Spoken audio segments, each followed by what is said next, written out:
Berapa orang je yang layak dapat pergi ke peringkat seterusnya tu?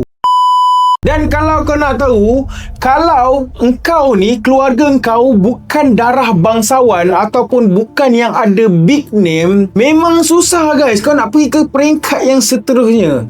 Okey, aku bagi contoh dekat korang Dulu aku tak nak cerita pasal sukan apa. Tapi kau tahu aku main satu sukan ni, aku main bermati-matian demi lencana di dada aku guys. Aku bawa nama sekolah aku guys.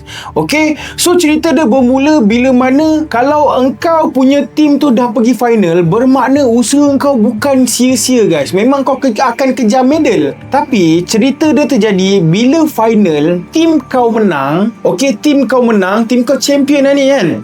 Tim kau champion, dan lepas tu guys, bila tim kau champion, bermakna tim kau ni layak pergi ke peringkat seterusnya. Macam contoh MSSD akan pergi ke MSSJ kalau Johor lah, MSSJ Johor kan. Macam tu lah, sebab dekat tempat lama aku. Tapi guys, okay, bila mana kau ni champion, boleh kira tau berapa orang je yang layak dapat pergi ke peringkat seterusnya tu.